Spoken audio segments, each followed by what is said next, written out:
The morning dawned heavy and grey over Paris, the streets thick with a gathering crowd whose faces were drawn taut with fear and resolve. The usual clatter of carts and chatter of vendors was subdued, replaced by the grim anticipation that had settled like a pall across the city. Today was the day of the public execution, a ritual of terror meant to remind the people of the regime's absolute power. Yet beneath the surface, something different stirred, something dangerous. I stood cloaked in the shadows near the Place de la Révolution, my heart hammering against my ribs like the ticking of the forbidden clock hidden beneath my coat. The small device, outlawed and precious, counted down not just to the execution, but to a moment of reckoning that could alter our fates. Its rhythmic ticking was a whisper of hope in a city strangled by silence. Lucille was close beside me, her dark eyes scanning the crowd with fierce determination. Her presence was a steadying force against the storm of nerves that threatened to overwhelm me. Jack has lingered near the edges, his sharp gaze flicking between the guards and the sea of faces, wary and alert. Among the enforcers stood Commissaire Dubois, his cold, commanding presence a looming threat. The crowd was a restless mass, a river of humanity caught between dread and defiance. Mothers clutched children, workers traded anxious glances, and furtive whispers passed like sparks along dry tinder. The guillotine stood stark and unyielding at the center, its blade gleaming like a silent promise of death. As the condemned man was brought forth, a hush fell, the weight of inevitability pressing down. But then, with a trembling hand, I produced the forbidden clock, lifting it where all could see. Its ticking, steady and deliberate, cut through the silence like a blade. A murmur rose, uncertain at first, then swelling into a roar of recognition and resistance. Faces turned toward me, eyes widening in shock and wonder. The clock was more than a machine. It was a symbol, a defiant heartbeat against the regime's tyranny. Lucille squeezed my hand, her courage igniting mine. The crowd leaned in, the ticking becoming a chant, a rhythm to which the city's pulse now beat. Commissaire Dubois's gaze snapped to me, his lips tightening. He barked orders, but the guards hesitated, caught in the tide of growing unrest. The executioner paused, the blade suspended in the cold air as the crowd's voice rose in unison. I stepped forward, my voice steady despite the storm inside. This clock counts down not to the end, but to the beginning of our freedom, our memory, our fight against oblivion. We are not prisoners of time's shadow, but its masters. Today we reclaim our destiny. The crowd erupted, a wave of noise and movement breaking over the square. Some wept, others shouted, all united in a moment that transcended fear. The regime's grip faltered as the forbidden clock's ticking became a rallying cry. In the chaos, Lucille and Jax moved swiftly, guiding the frightened and the hopeful alike to safety. I stayed, feeling the weight of history pressing down and the fragile promise of change rising. As the blade finally fell, its clang echoing through the square, I knew the fight was far from over. But in that moment, beneath the shadow of death, a spark had been lit, a spark that would not be easily extinguished. The city was awakening, trembling on the cusp of revolution, and I, Teen Moreau, was at its heart. The forbidden clock had stopped, but its message had just begun. And so, as the crowd dispersed into the winding streets, their voices still echoing with hope and defiance, I felt the first true breath of freedom stir the cold Parisian air. The battle for our souls was only beginning, but the shadows had been pierced, if only for a moment. The clock's ticking had become our heartbeat. The long night was not yet over, but the dawn was near. The city woke beneath a sky bruised with the pale, uncertain light of dawn, a fragile calm after the storm of the previous night's upheaval. From my vantage point on the rooftop, the weight of what had transpired settled heavily on my shoulders. Smoke still drifted lazily from scattered fires, curling upward like dark fingers clawing at the fragile morning. The distant clang of bells echoed faintly, mingling with the murmurs of early risers and the far-off cries of the wounded. In the heart of Paris, The square that had witnessed so many of our whispered plans and desperate hopes was transformed.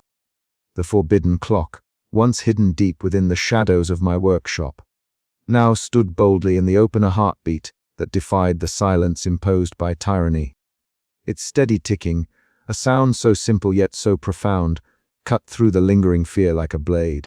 Faces turned towards it, eyes wide with a mixture of disbelief and burgeoning hope. The crowd was a mosaic of the city's shattered souls, faces marked by hardship, eyes glistening with the promise of something new, something dangerous. Lucille moved among them like a guardian angel, her dark hair pulled back, eyes sharp and unyielding. She tended to the wounded with hands both gentle and firm, her presence a beacon of compassion amid the chaos. I watched her pause over a young man whose arm was dark with blood, her fingers steady as she wrapped makeshift bandages around the wound. Her resolve was infectious, a flame kindling in the hearts of those who had only known despair. Jacques lingered nearby, his rugged face with scars and shadows of doubt. His eyes flickered with the weight of survival and the burden of choices made in the shadows. He caught my gaze and gave a slight nod, an unspoken acknowledgement of the risks we had all taken, the roads we had chosen. Yet, amidst this fragile victory, the spectre of Commissaire Dubois loomed large. In the austere confines of his office, he stood alone, the silence pressing in like a vice. His cold gaze, once sharp and unyielding, softened for a moment, betraying the internal conflict that churned beneath his stern exterior. The order he had so fiercely defended was fracturing, slipping through his fingers like sand. The cost of control was high, and even he was not immune to the toll it exacted. Our defiance had shattered more than the silence had cracked the very foundation of the regime's control. But victory was a double-edged sword. The streets bore witness to the price, the blood of comrades lost, the anguished cries of families torn apart, and the heavy burden of those left to carry the torch forward. As I descended from the rooftop and rejoined the throng, the ticking of the forbidden clock echoed in my ears, a relentless reminder of both the fragility and the power of hope. The fight was far from over, but in that moment, beneath the fractured dawn, we had broken the chains of fear. The city stirred, tentative and trembling, but alive with the possibility of change. I caught Lucille's eye across the square, and in her gaze I saw the reflection of my own resolve, a promise that we would endure, that the light we had kindled in the darkest hour would not be extinguished. The past weighed heavy, but the future beckoned uncertain and bright. We were no longer prisoners of time's shadow. We were its challengers, and the hour had come to forge a new destiny. The streets of Paris whispered of revolution, not just in the roar of rebellion, but in the quiet, persistent ticking of a clock that dared to count down not to death, but to the birth of freedom. And yet, as the city breathed a shaky breath of hope, the question lingered like a shadow: could this fragile spark withstand the darkness that still threatened to engulf us? The chains were broken, but the fight was only beginning. The forbidden clock ticked on, a defiant heartbeat in the face of oblivion. And I, Tien Moreau, stood ready to meet whatever time had yet to bring. The dawn had broken, but the day was far from done. The rain fell steadily over Paris, a relentless curtain of cold that blurred the edges of the city's battered streets. Commissaire Dubois stood alone in his office, the dim glow of a single candle barely piercing the gloom. His gaze was fixed on the rain-streaked window, watching as the city he thought he understood shifted beneath storm clouds of uncertainty and change. The distant murmur of voices, the occasional clatter of footsteps on cobblestones, and the faint echo of a shutter banging in the wind were the only sounds that dared breach the heavy silence of the room. It was a silence that mirrored the turmoil roiling within him, a man torn between duty and doubt, between the cold iron of law and the fragile human cost his orders had wrought. Dubois's uniform hung heavily on his broad frame, the austere lines of the revolutionary police marking him as a figure of authority and fear. Yet tonight, that authority felt brittle, as if the very foundation of the regime he had sworn to uphold was crumbling beneath his feet. The uprising, sparked by Tiani's defiant act and the forbidden clock's relentless ticking, had shaken the heart of the city and fractured the iron grip of terror. The streets were quieter now, but the peace was uneasy, trembling on the edge of chaos.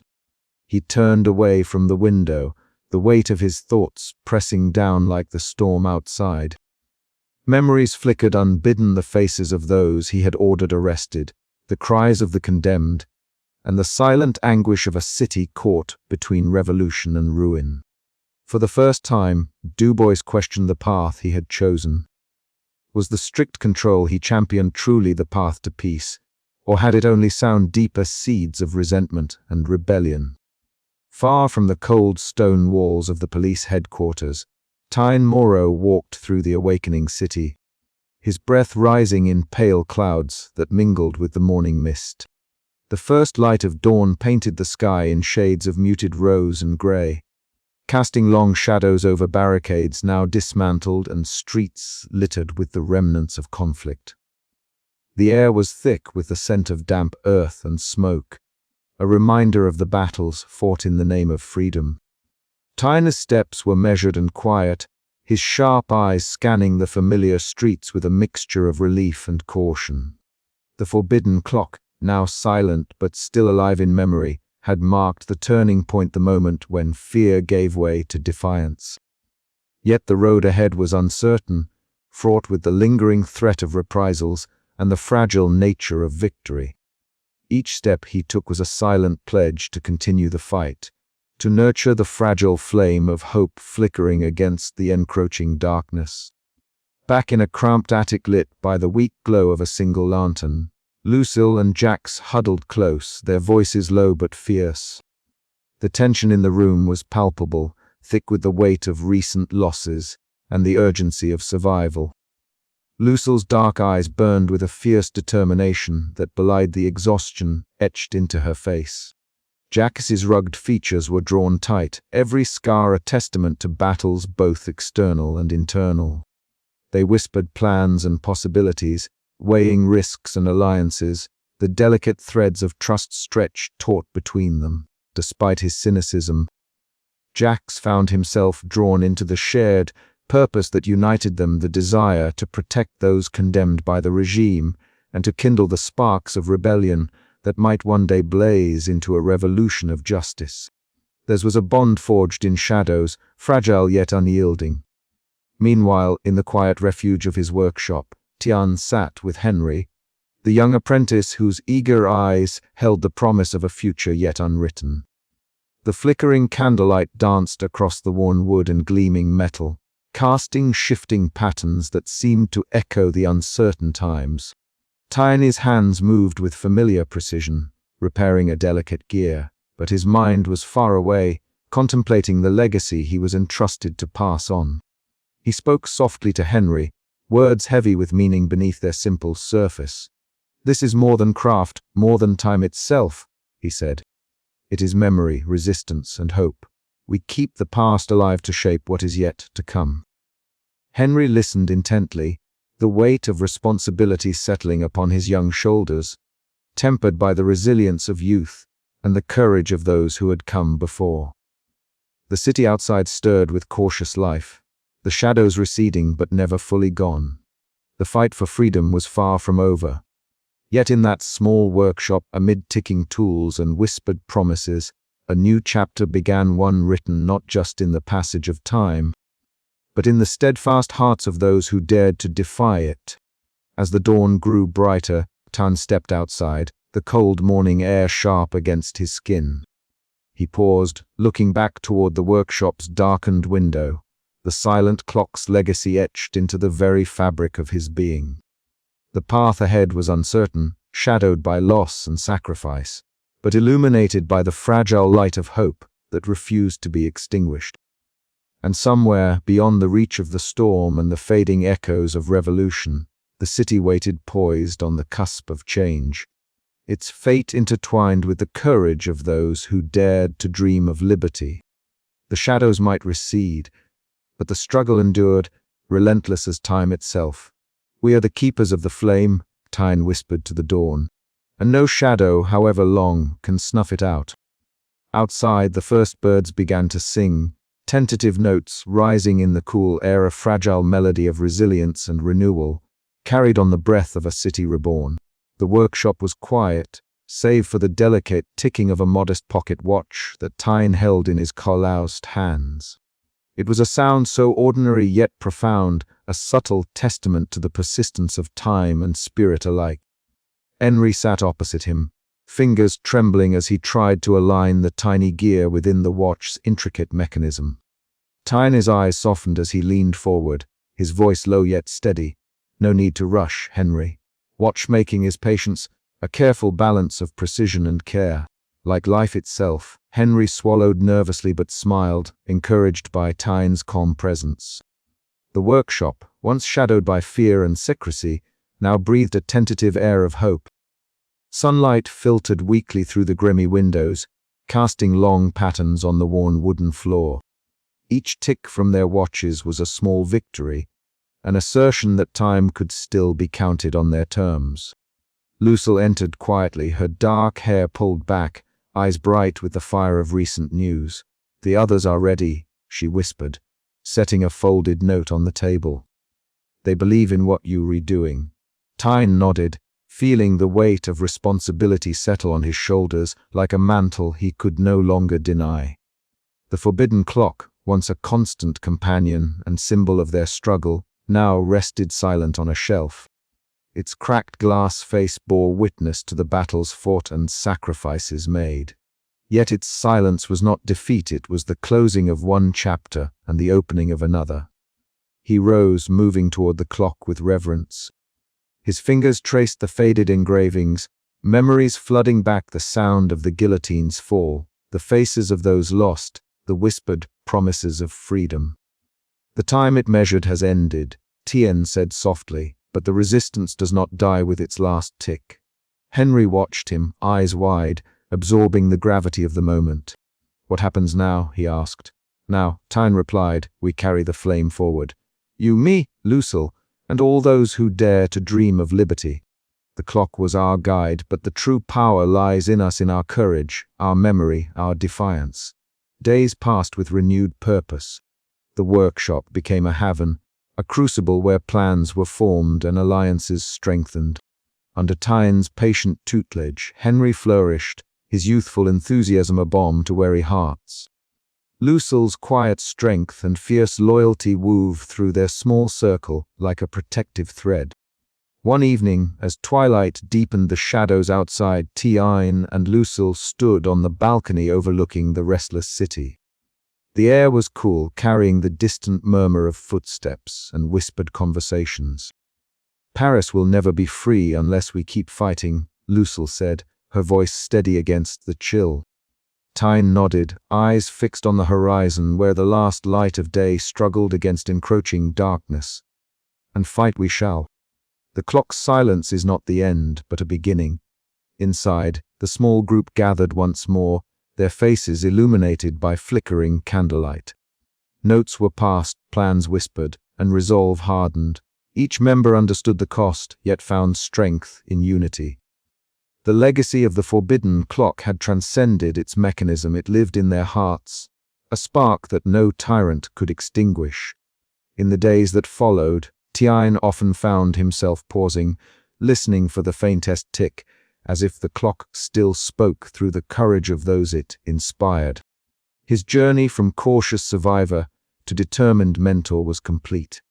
The shadows of the past still lingered, but now they stood illuminated by the fragile light of hope. As the chapter of the clock's countdown closed, another unfolded, one of resilience, remembrance, and relentless pursuit of freedom. For Tyne and his companions, time was no longer a chain but a promise that even in the darkest hour, the human spirit could defy fate and kindle the long flame of liberty. And so, with steady hands and unwavering hearts, they prepared to face whatever dawn might bring, knowing that the true measure of time lay not in seconds or minutes, but in the courage to act and the will to endure. The watchmaker's resolve was set. The fight was far from over. The dim light of the workshop painted long shadows across the worn wooden floor, each beam flickering like a fragile heartbeat against the oppressive darkness. Tyne sat hunched over his workbench, fingers trembling slightly as they traced the delicate gears of the now silent, forbidden clock. The faint echo of its last tick lingered in the air, a ghostly reminder of all that had been lost. His sharp eyes, usually so steady and calculating, shimmered with the wetness of unshed tears. Around him, the walls seemed to close in with memories, faces of comrades lost, the sharp crack of musket fire, the cold steel of betrayal. He pressed a hand to the table, grounding himself in the tangible, in the craft that had once been his refuge, and now his rebellion. Each loss carved deeper lines into his soul, yet beneath the crushing weight was a stubborn ember, a defiant flicker that refused to be extinguished. The rebellion was more than a cause. It was the fragile thread holding together the remnants of their humanity. Lucille's footsteps softened against the creaking boards as she entered, her dark hair tousled, eyes shadowed with exhaustion yet burning with an unyielding fire. In her arms, she cradled a wounded rebel, his breaths shallow but steady under her care.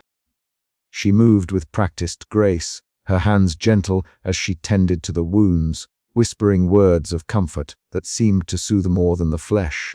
Tian watched her, heart heavy with admiration and sorrow.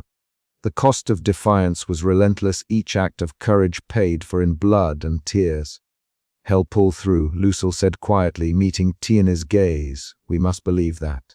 We have to." Her voice was a lifeline, a fragile hope thrown across the abyss of despair. Tyne nodded, swallowing the ache that threatened to unravel him. "We do." Later, in the flickering candlelight of a cramped safe house, Tian sat across from Jack's. The rugged man's scarred face was unreadable, every line etched by hardship and shadowed doubt. Their conversation was cautious, edged with the mistrust that years of danger had bred between them. Yet beneath the surface was a shared understanding, a silent acknowledgement of the heavy toll exacted by their struggle. "We can't afford more mistakes," Jax muttered, voice low but fierce. "Every loss weakens us." Tyner's fingers tightened around the cup in his hand. "But giving up would mean losing everything we fight for." A silence fell, heavy but not oppressive, filled instead with the weight of unspoken fears and hopes intertwined. It was in these moments that the fragile bonds of their resistance were both tested and strengthened. Their defiance was a collective heartbeat, fragile and fierce. Back in the workshop, Henry watched Tian with wide, earnest eyes. The young apprentice's youthful hope was a stark contrast to the somber shadows that clung to the older watchmaker. When Tian finally rose and closed the heavy door behind him, Henry's gaze followed with quiet reverence. In that look was a promise that the memory of the fallen and the spirit of rebellion would endure beyond the dark hours, carried forward by those willing to bear the cost. Tian paused, hand resting on the door's worn surface, feeling the weight of the past and the fragile promise of the future. The echoes of loss were many, but so too were the whispers of hope. In the heart of despair, the fight for freedom still flickered, a fragile light in the encroaching darkness. The city outside remained cloaked in fear and shadow, but within these walls, amidst grief and sacrifice, something unbreakable was taking root. Tyne knew that the road ahead would be long and fraught with peril, but he was no longer alone in carrying the burden. Together, they would face whatever dawn awaited, their hearts bound by memory, loss, and the unyielding desire for liberty. And in that quiet resolve, the silent clock in Tiana's heart began to tick once more, a rhythm not of time measured in seconds, but of courage measured in the unyielding spirit of resistance. As the night deepened, Tian lingered by the window, watching the faint glow of flickering lanterns across the city's darkened streets. Somewhere out there, the shadows of loss stretched long, but so did the fragile threads of hope. He whispered a vow into the cold air, one that would carry him through the darkest hours yet to come. "We will endure. We will remember. We will fight. The echoes of loss had carved deep scars into their souls, but they had also forged a resolve that no tyranny could shatter. And so, beneath the heavy cloak of night, the fragile light of hope flickered ever brighter, a beacon for those who dared to defy the shadows. The story was far from over, and Tyne knew the coming dawn would demand everything they had. But for now, in the quiet company of grief and companionship, he found a moment's peace, a fleeting breath before the storm. Outside, the city waited, holding its breath for what would come next. The clock's silent promise lingered still, a whisper against the silence. And the fight for freedom marched on. The first light of dawn filtered through the narrow streets of Paris, casting a pale golden hue upon the battered cobblestones of Rue Saint-Antoine. Tyne and Lucille stepped out from the cramped doorway of the watchmaker's shop, their breath visible in the crisp morning air. The city, once stifled beneath the iron grip of terror, now whispered tentative promises of renewal. The scent of fresh bread from nearby boulangeries mingled with the faint, persistent smoke rising from chimneys, a reminder that life, stubborn and unyielding, sought to reclaim its place amid the ruins. Their footsteps echoed softly as they walked side by side, the silence between them comfortable, weighted with unspoken understanding. Every so often, their hands brushed a fleeting contact, charged with an urgency neither dared to name aloud. For Tyne, this small gesture was a defiant pulse of warmth against a world that had known too much cold cruelty. For Lucille, it was the fragile bud of a hope she had long thought extinguished. "The city feels different today," Lucille murmured, breaking the quiet as they passed a group of children chasing one another with ragged clothes and unbridled laughter. "As if the air itself has begun to breathe again." Tian nodded, his sharp eyes tracing the fluttering tricolour flags that adorned shopfronts and balconies. "It is a dawn unlike any we have seen.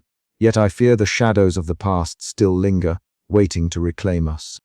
They paused near a fountain where the water, clear and steady, reflected the pale sky. Tyne reached into his coat and drew out a small, delicately crafted timepiece, not the forbidden clock that had once counted down to despair, but a new creation, a symbol of the future he dared to imagine. "Henry will learn from this," Tien said softly. "It is time to pass on what remains of our craft, our memory." Lucille smiled, the corners of her determined eyes softening. And with it, the promise that time will no longer be a chain but a gift. Later, back in the dim sanctuary of the watchmaker's shop, Henry sat eagerly at a worn wooden bench, his youthful face bright with curiosity despite the scars the city bore. Tyne guided his apprentice's hands carefully, showing him the delicate gears and springs that brought life to the tiny mechanism. "Each piece has a purpose," Tyne explained, his voice steady but infused with reverence. "Together, they keep time, not just the hours and minutes, but the moments that shape us." Henry's eyes widened as he listened, absorbing every word as if it were a sacred secret. Madame Fournier, standing quietly behind them, watched with a protective gaze, her stern features softened by the flickering candlelight. Outside, Lucille lingered by the window, her gaze lost among the rooftops of Paris, where fluttering flags and distant church bells marked the slow, cautious return of normalcy. Her heart carried the weight of grief for those lost, yet beneath it, it burned a fierce determination to see the city rise anew. Tyne joined her, placing a steady hand on her shoulder. "We carry their memory with us," he said, "not as chains, but as fuel for the fire of freedom." Their eyes met, sharing a moment of quiet solidarity that spoke of battles fought and those yet to come. In the sanctuary of Madame Fournier's shop, amid ticking clocks and whispered hopes, Tyne and Lucille exchanged a promise to nurture this new dawn together, to protect the fragile light flickering in the heart of a city reborn. As the day unfolded, the streets of Paris slowly filled with cautious voices and tentative smiles. In the face of destruction, life persisted, weaving a tapestry of resilience and hope. Tyne knew the road ahead would be fraught with challenges, yet for the first time in many months. He allowed himself to believe that the future might be shaped not by fear, but by courage and love. And so, beneath the pale morning sky, the clock of their lives began anew, its steady ticking a testament to the enduring spirit of a city and its people, bound together by memory, sacrifice, and the unyielding pursuit of freedom. The story of their struggle was far from over, but in this fragile dawn, Tyne saw a promise that even in the darkest hour, the light of hope could never be fully extinguished. The forbidden clock was silent now, but its legacy lived on in the hearts of those who dared to dream, to resist, and to love. As the city stirred to life, Tyne and Lucille stepped forward, hand in hand, ready to face whatever shadows the future might bring, their spirits intertwined with the fragile light of a new dawn. Their journey was just beginning.